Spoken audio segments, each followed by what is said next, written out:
안녕하세요. 자주 국방과 신속한 국방 소식을 전해드리는 국방탐 구생활입니다. 구독과 좋아요, 알림 설정 그리고 후원에 감사드립니다. 4월 23일 소식에 따르면 미군이 예멘 정부군과 함께 후티 반군이 점령한 지역을 25차례 공습했습니다. 이는 지난달 미군이 후티 반군 공습 작전을 시작한 이후 단일 지역을 대상으로 한 최대 규모 폭격입니다. 미국은 현지 시간 21일 전투기를 투입해 후티 반군의 거점인 투아이타 지역을 집중 타격했습니다. 투아이타는 홍해 전략적 요충지인 호데이다에서 남쪽으로 약 100km 떨어진 곳으로 현재 후티 반군이 장악하고 있는 지역입니다. 이번 공습은 투아이타에 흩어져 있는 후티 반군의 주요 시설과 병력을 겨냥해 단행된 것으로 전해졌습니다. 연합군 측은 공습 이후 지면을 뒤흔드는 폭발이 잇따랐으며 이는 후티 반군의 무기고를 타격한 결과로 보인다고 밝혔습니다. 또 폭격은 최전선 지역을 중심으로 진행됐다고 설명했습니다. 연합군은 최근 몇 주 동안 전투기 수백 대와 차량이 포함된 대규모 후티군 지원 병력이 배치됐다고 전하며 후티 반군이 호데이다 남쪽 전선 인근에서 지뢰를 지속적으로 매설하는 움직임도 포착됐다고 밝혔습니다. 후티 반군은 예멘 정부군의 지상 공격에 대비해 해당 지역 진지를 강화해온 것으로 알려졌습니다. 후티 반군이 운영하는 알마시라 TV는 이날 오전부터 투아이타 지역을 겨냥한 공습이 있었다고 전했으나 구체적인 피해 규모 등 세부 내용은 공개하지 않았습니다. 후티 반군은 지난해 팔레스타인 가자 지구에서 전쟁이 발발한 이후 하마스를 지원한다는 명분으로 홍해를 지나는 이스라엘 및 서방 선박에 대한 공격을 이어왔습니다. 이에 미국은 지난달 후티 반군을 해외 테러 조직으로 재지정하고 대규모 군사작전을 본격화했습니다. 미국의 전략 자산인 B2 스피릿 스텔스 전략 폭격기가 예멘 내친이란 반군인 후티 세력의 목표물을 공격 중인 것으로 알려졌습니다. 미국 군사 전문 매체 워조는 미군이 후티 공습에 B2 폭격기를 투입했다고 보도했습니다. 익명을 요구한 미 정부 관계자는 이 사실을 인정했지만 B2 폭격기가 얼마나 자주, 언제 작전에 동원됐는지는 밝히지 않았습니다. CNN 역시 국방부 관계자들을 인용해 B2가 후티 공습 작전에 참여하고 있다고 전했습니다. 미군은 트럼프 전 대통령의 지시에 따라 지난달 15일부터 후티 세력을 대상으로 공습을 진행해 왔습니다. 이와 관련해 미국 위성업체 플래닛 랩스가 2일 공개한 위성사진에는 인도양 디에고 가르시아 섬에 위치한 미영 연합기지에 B2 폭격기 최소 6대가 배치된 모습이 포착됐습니다. 미국이 보유한 B2 폭격기는 총 20대이며 이 중 6대를 전방에 배치했다는 점은 전체 전력의 30%에 해당합니다. B2는 공중에서 W 형태로 보여 블랙레이라는 별명을 가지고 있으며 13.6톤에 달하는 초대형 벙커버스터를 최대 2발까지 탑재할 수 있습니다. 이 벙커버스터는 지하 60m까지 타격이 가능해 후티 반군의 무기 저장고는 물론 이란의 핵시설 공격도 가능한 것으로 평가됩니다. 다만 후티 반군의 방공 전력도 여전히 위협적인 상황입니다. 실제로 최근 며칠 사이 미 공군의 MQ-9 리퍼 드론 2대가 격추된 것으로 전해졌습니다. 워조는 이러한 위험성을 고려해 미 해군이 스탠드오프 무기를 적극적으로 활용하고 있다고 분석했습니다. 이 무기들은 조종사가 적의 반격권에 들어가지 않고도 목표를 타격할 수 있도록 설계된 체계입니다. 미 해군 함정 또한 홍해 상공에서 토마호크 미사일을 발사하고 있는 것으로 알려졌습니다. 현재 B2 외에도 F-35C 전투기, A-10 선더볼트 공격기 등이 해당 지역에 전개된 상태입니다. 한국의 K방산 역시 이번 중동 전쟁 상황에서 중요한 역할을 하고 있습니다. 미군과의 협력에 맞춰 사우디아라비아는 한국산 K239 천무 다연장 로켓 시스템과 CTM290 전술 탄도미사일을 도입해 이란에 대한 억제력을 확보하고 장거리 타격 능력을 갖추게 되었습니다. 이는 이란의 군사 도발과 예멘 후티 반군의 공격 위협에 대응하기 위한 사우디 측의 전략적 대응입니다. CTM290은 한국 육군이 운용 중인 KTSSM2 전술 지대지 유도무기를 개량한 모델로 직경 600mm, 길이 4m, 무게 1.5톤의 재원을 갖추고 있으며 사거리는 최대 290km에 달합니다. 이 미사일은 위성항법과 관성항법을 결합한 유도 시스템을 채택해 원형 공산 오차 약 9m라는 높은 명중률을 자랑합니다. 천무 발사대는 한 개의 포드에 CTM290 미사일 한 발을 탑재할 수 있으며 다양한 구경과 사거리의 로켓 및 미사일 운용이 가능해 확장성과 다목적성이 뛰어납니다. 한화에어로스페이스가 생산하는 천무는 131mm 로켓, 230mm 무유도 로켓, 239mm 유도 로켓, 400mm 대형 로켓 등 다양한 탄종을 발사할 수 있으며 포드 구성을 통해 유연한 작전 운용이 가능합니다. CTM290 외에도 천무는 폴란드 수출형 호마르케이 체계에도 통합되어 있으며 이 발사대의 높은 확장성과 성능은 글로벌 방산 시장에서 긍정적인 평가를 받고 있습니다. 사우디아라비아와 아랍에미리트는 이번 도입을 통해 천무 시스템과 CTM-290 미사일을 대량으로 확보하였으며 업계는 천무의 전체 수출 물량이 500에서 600문에 이를 것으로 전망하고 있습니다. 이는 한화에어로스페이스가 한국 육군에 이미 납품한 약 300문과 더불어 천무 체계가 세계 방산 시장에서 중요한 위치를 차지하고 있다는 점을 보여줍니다. 미국의 군사 전문 매체와 디펜스 블로그는 천무와 CTM-290의 사우디 도입이 이 지역의 장거리 타격 역량을 크게 강화하는 요소라고 평가했으며 중동 지역에서 한국산 무기 체계의 영향력이 확대되고 있다고 보도했습니다. 이와 같은 흐름은 중동 국가들의 첨단 방어 체계에 대한 수요가 증가하는 가운데 한국 방산업체들이 세계 무기 시장에서 경쟁력을 빠르게 확보해가고 있음을 입증하는 중요한 사례로 평가되고 있습니다. 대한민국은 집속탄 기술 분야에서도 뛰어난 성과를 이루며 전 세계 방위산업 시장에서 높은 주목을 받고 있습니다. 특히 한국은 미국에 이어 두 번째로 많은 집속탄을 생산하고 보유한 국가로 이 기술력을 바탕으로 방산 수출 경쟁력을 더욱 강화하고 있습니다. 집속탄은 하나의 미사일이나 폭탄 내부에 수십에서 수백 개의 소형 탄두가 장착된 무기로 공중에서 이를 넓은 지역에 퍼뜨려 전장을 초토화하는 강력한 무기 체계입니다. 일반적인 폭탄과 비교할 수 없을 정도로 광범위한 파괴력을 지닌 것이 특징입니다. 최근 개발된 차세대 집속탄은 기존 제품보다 15배 이상 향상된 파괴력을 보유하고 있어 국제사회의 이목이 집중되고 있습니다. 이와 함께 한국 방위산업의 기술력은 사우디아라비아, 아랍에미리트, 폴란드 등 다양한 국가들로부터 큰 관심을 받고 있습니다. 특히 사우디아라비아는 한국산 집속탄을 우선적으로 확보하기 위해 한국 국방부와 긴밀한 협의를 이어가고 있는 상황입니다. 사우디가 한국 방산 기술에 높은 관심을 보이는 이유 중 하나는 이 최신형 집속탄의 도입을 적극 추진하고 있기 때문입니다. 최근 사우디아라비아는 후티 반군의 공세로 인해 상당한 어려움에 직면하고 있습니다. 후티 반군은 사우디 및 인근 국가들을 지속적으로 위협하며 이들의 해상 공격과 약탈 행위는 국제사회에서도 주요 위험 요소로 간주되고 있습니다. 특히 최근 후티 반군이 미 해군 선박을 향해 미사일을 발사하면서 세계적으로 큰 충격을 주었습니다. 아덴만 인근 해역을 항해 중이던 미국 화물선 트루 임피던스가 후티 반군의 미사일 공격을 받아 승무원 3명이 사망하고 2명이 부상을 입는 사건이 발생했습니다. 해당 선박에 승선 중이던 승무원들은 공격 중지를 요청했지만 후티 반군은 이를 무시하고 미사일을 발사한 것으로 전해졌습니다. 이번 사건은 후티 반군이 해상에서 미국 선박을 직접 공격해 사망자가 발생한 첫 사례로 중동 지역의 긴장감이 급격히 고조되고 있는 계기가 되었습니다. 이런 상황에서 가장 곤란한 처지에 놓인 국가는 사우디아라비아입니다. 빈살만 왕세자 집권 이후 사우디아라비아는 이란과의 관계 개선과 중동 지역의 안정을 추구하며 경제 성장을 도모해왔지만 이스라엘과 하마스 간의 무력 충돌로 인해 모든 계획이 차질을 빚고 있는 상황입니다. 미군이 주도하는 연합군이 후티 반군에 대한 공습을 강화할수록 오히려 후티는 서방 세력에 맞서는 대표적인 전투 세력으로 부각되며 세력권을 계속 확장하고 있습니다. 이로 인해 후티 반군과의 정전 협상은 결렬되었고 중동 지역은 다시 전면전의 위기에 노출되고 있습니다. 한국군은 애초에 KTSSM과 천무 체계를 활용해 강력한 타격 전력을 준비하고 있었으나 천무를 도입한 아랍에미리트 측의 요청에 따라 실전 사용이 가능한 형태로 개량이 이루어졌습니다. 또한 폴란드와 사우디아라비아 역시 KTSSM과 병행 운용이 가능한 성능이 향상된 천무 체계 도입을 계획하고 있습니다.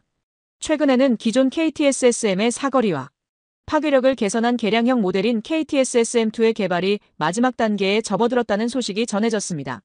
이로 인해 기존 천무를 도입한 국가들 역시 이 무기의 추가 구매를 적극적으로 검토하고 있는 상황입니다. KTSSM은 약 180km의 사거리를 보유하고 있으며 지하 벙커를 정밀 타격할 수 있는 침투형 유도 탄두를 탑재해 북한의 장사정포, 갱도진지 및 지휘부 타격에 적합한 무기로 평가받고 있습니다. 지난달 국방과학연구소가 개최한 기술설명회에서는 KTSSM2 시제기의 개발이 착수되었고 이 개량형 모델이 사실상 개발 완료 단계에 가까워졌음을 강조했습니다. KTSSM2는 기존 180km 사거리를 300km까지 확장해 북한 전역을 사정권에 둘 수 있는 능력을 확보했습니다. 또한 이 미사일은 압력형, 고폭형, 자탄형 등 다양한 탄두 장착이 가능해 완전히 새로운 수준의 무기로 평가되고 있습니다. 특히 천무 체계에서 사용되는 집속탄 로켓은 총 650개의 자탄을 탑재해 단 한 발로 축구장 4개 크기의 지역을 초토화할 수 있는 강력한 위력을 지니고 있습니다. KTSSM2는 직경이 600mm로 확대되며 탄두 중량이 크게 증가했고 이에 따라 살상 범위는 여의도 면적과 비슷할 것으로 추정되고 있습니다. 이 무기 체계는 적의 주요 거점을 광범위하게 타격하는데 매우 효과적인 전력으로 활용될 수 있을 것으로 기대됩니다. 기존 KTSSM 역시 초기 공개 당시부터 우수한 정밀도를 바탕으로 세계 군사 전문가들의 관심을 받아왔습니다. 이번에 공개된 개량형 KTSSM2는 더 늘어난 사거리와 강화된 폭발력을 갖추어 한반도의 방어 능력을 크게 높일 것으로 예상됩니다. 해외 평가단이 참관한 첫 번째 시험 발사에서도 목표 지점을 정확하게 타격하며 우수한 명중률을 입증했고, 이에 따라 해외 군사 전문가들로부터 높은 평가를 받았습니다. 기존에도 뛰어난 정밀도를 자랑했던 KTSSM은 차세대 GPS 시스템이 적용되면서 KTSSM2는 더욱 향상된 유도 정확도를 갖추게 되었습니다. KTSSM의 주요 강점은 강력한 파괴력과 높은 명중률, 넓은 사거리뿐만 아니라 운용 비용 측면에서도 경쟁력을 지닌다는 점입니다. 상대적으로 저렴하다고 알려진 토마호크 미사일이 한 발당 약 150만 달러, 즉 약 20억 원에 이르는 반면 KTSSM은 한 발당 약 50만 달러, 한화로 약 6억 7천만 원 수준입니다. 개량형 KTSSM2 역시 성능이 크게 향상되었음에도 불구하고 비슷한 가격으로 대량 생산이 계획되고 있습니다. 이는 발당 82만 달러에 달하는 ATACMS 미사일과 비교했을 때 훨씬 뛰어난 비용 효율성을 제공합니다. KTSSM2의 가격이 낮게 책정될 수 있는 이유는 고가의 첨단 기술이 대거 적용된 현무 미사일 시리즈와는 달리 북한의 광범위한 장사정포 진지를 효율적으로 공격할 수 있도록 대량 운용을 고려해 설계되었기 때문입니다. 이를 위해 미국의 승인을 통해 고성능 군용 GPS를 탑재하고 관성 항법 시스템 등 유도 장치는 비용 대비 실효성이 높은 부품을 사용해 원가 절감 효과를 극대화했습니다. KTSSM2는 대량 생산이 용이하며 별도의 고정식 발사대 없이도 기존 보관소나 이동식 플랫폼에서 운용할 수 있는 장점을 지니고 있습니다. 개발 완료 이후에는 사우디아라비아, 아랍에미리트, 폴란드 등 천무 체계를 운용 중인 국가들을 대상으로 수출이 본격적으로 추진될 예정입니다. 최근 전 세계 안보 상황이 악화되면서 천무를 포함한 국산 무기 체계에 대한 수요가 급격히 증가하고 있습니다.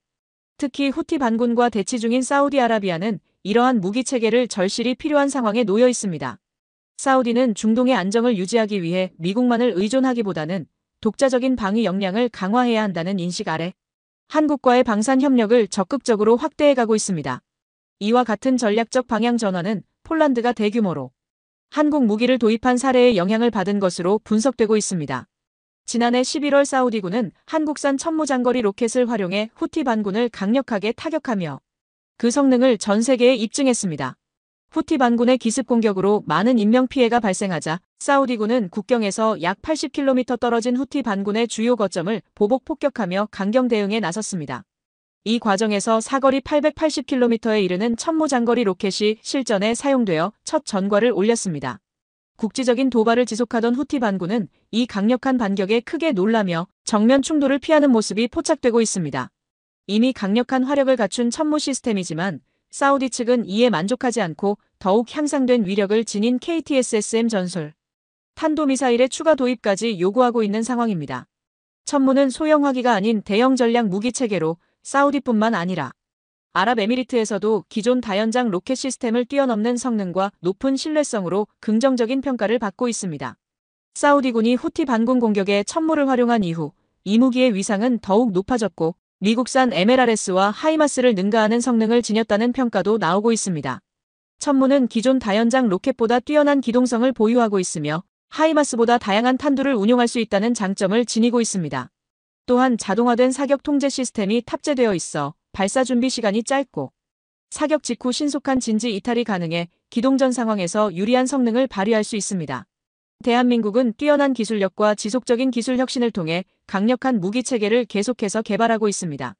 최근 노르웨이 언론에서는 미사일 구매 사업을 둘러싸고 논란이 이어지고 있습니다. 일부 여론은 군의 무기 선택에 강하게 반발하고 있으며 납득하기 어려운 결정이라는 비판이 나오고 있습니다.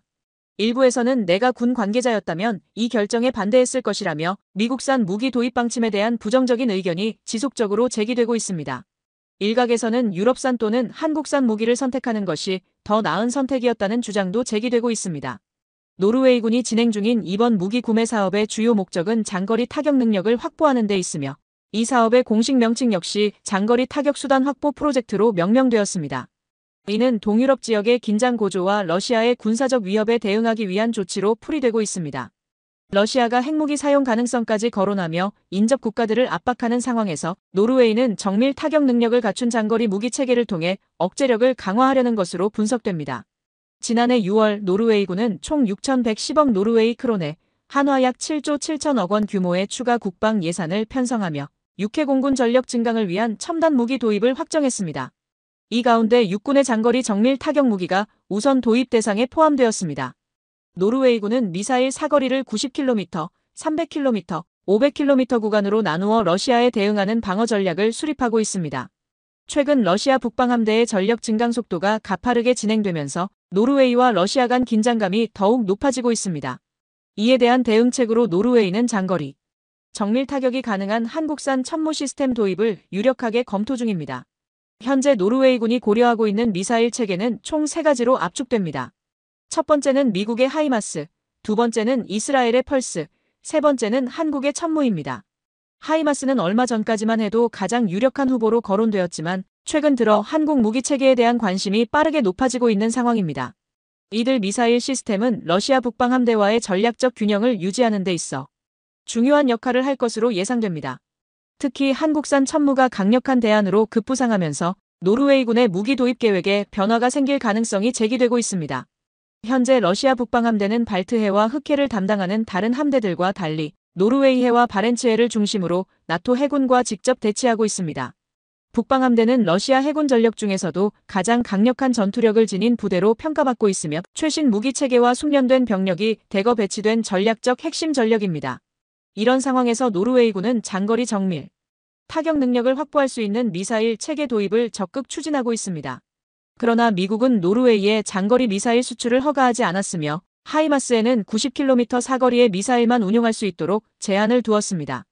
이로 인해 노르웨이군의 작전 요구를 충족할 수 없었고 결국 하이마스는 도입 후보군에서 제외되는 결과로 이어졌습니다. 이런 상황에서 한국의 미사일 사거리 제한이 해제되면서 최근 한국 정부는 천무에 장착 가능한 500km급 미사일의 수출을 공식 승인했습니다. 이에 따라 노르웨이가 천무 미사일을 유력한 대안으로 고려할 가능성이 더욱 커졌습니다. 현재 한국은 800km급 미사일을 개발 중이며 500km급 미사일은 이미 개발이 완료된 상태입니다. 유럽 최대 규모의 방산 전시회에서 노르웨이군 고위 관계자가 직접 한화에어로스페이스 전시관을 방문해 천무 미사일에 높은 관심을 보인 바 있습니다. 특히 한화에어로스페이스는 노르웨이 방산 기업인 콩스버그와 협력 체계를 구축하며 현지 시장에서의 입지를 더욱 다지고 있습니다. 미국이 자국 무기 비축을 이유로 동맹국들의 수출 제한을 가하는 반면 한국은 적극적인 협력을 통해 파트너십을 강화하며 노르웨이로부터 신뢰를 얻고 있습니다. 이에 대해 노르웨이 현지 언론은 한국의 전략에 주목하며 폴란드를 포함한 3개국에 수출된 천무 미사일의 성공 사례를 집중적으로 조명하고 한국의 기술력과 생산 역량을 높이 평가하고 있습니다. 노르웨이군은 이미 한국산 K9 자주포를 신뢰할 수 있는 무기 체계로 인정하고 있으며 그 성능에 대해서도 매우 긍정적인 평가를 내리고 있습니다.